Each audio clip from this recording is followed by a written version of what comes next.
Hey pros, so in today's video we're going to talk a little bit about trimming your hair, and I'm going to show you guys how to do a professional trim. So we're going to take her from her before to this after, and if you look at those ends, they look nice and clean.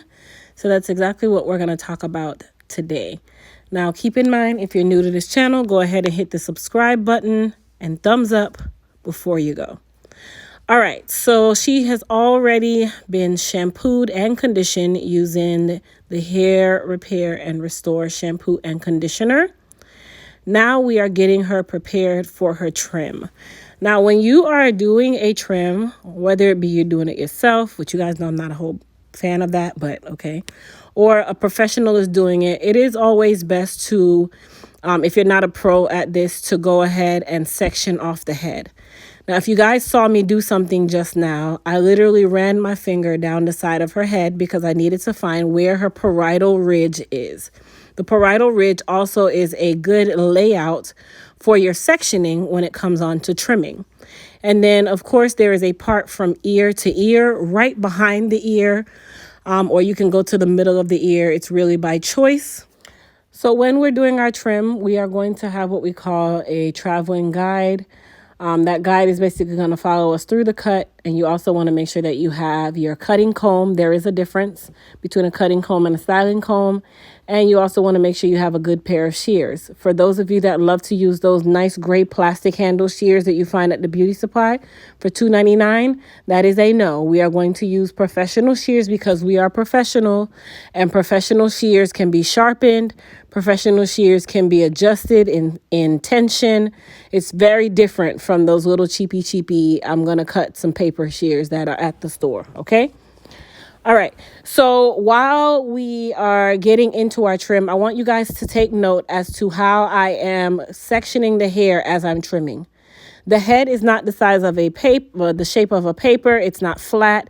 It is like the size, or I keep saying the size, the shape of an egg or an orange. So when you are doing your trim, you follow that shape, and just like you would peel an orange in wedges, you trim the hair in wedges. So if you notice, my parts are following wedges as if her head was an actual orange. That is the easiest way for me to break it down so that we are all on the same page. Also, if you are not comfortable with taking larger sections, definitely take smaller sections until you learn a level of control where you can see your cutting. And I always recommend going back and checking your cut.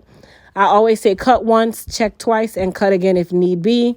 But you definitely want to make sure that you are checking your cut as you go through so that you don't have to do a lot of work going forward. Now, while we are doing this part of the trim, I'm going to go ahead and talk a little bit about trim schedule. So I hope you guys have your pen and paper ready, or if you had gotten a copy of our professional hair care recipe book, this information is in that book as well. The trim schedule for natural hair, no matter if you're low porosity or high porosity, is going to follow the financial calendar. So there are 4 financial quarters in a year. As a natural, you are going to follow those 4 quarters and get your trim at least once every 3 to 4 months. Now, how effective is this going to be if you follow this schedule? Very effective. Split ends are not your friend. I know you guys want to hold on to the length of the little straggly hairs, but best believe those straggly hairs are not helping you. They are hurting you. They are making the hair appear dry. They are making the head appear dry. They are splitting right up the shaft and taking beautiful and perfectly good hair with it. So you definitely want to make sure that you maintain your trim schedule. And I do not trim textured hair unless it is silked out, because I feel like that is not a true trim if that hair is not bone straight for me to see exactly what I'm trimming. Now, here is an example of what I mean by checking your cut.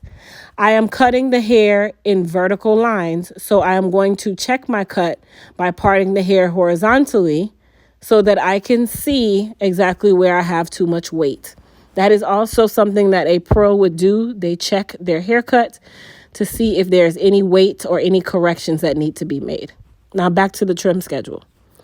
Let's talk a little bit for our relaxed clients, or those of you who wear your hair straight year round, and your hair typically, well, I'm not even going to say you wear your hair straight.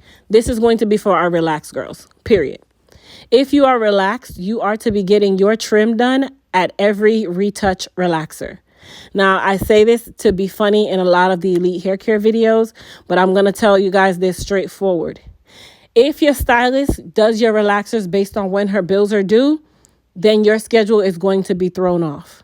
Typically, a retouch relaxer is done at anywhere after week 6 and before week 12. Some people can go 6 weeks, 8 weeks, 12 weeks, 10 weeks. But as long as you are getting your trim within week 6 to 12, you are perfectly good at that point. If you allow your hair to get too far gone, then I definitely recommend making sure that you get your ends checked. Those split ends are not going to help you, and they're going to make life so much more complicated for you. Now, I hope these pro tips that I gave you guys in this short video were of some help for you. Please, please, please don't forget to hit that subscribe button and thumbs up.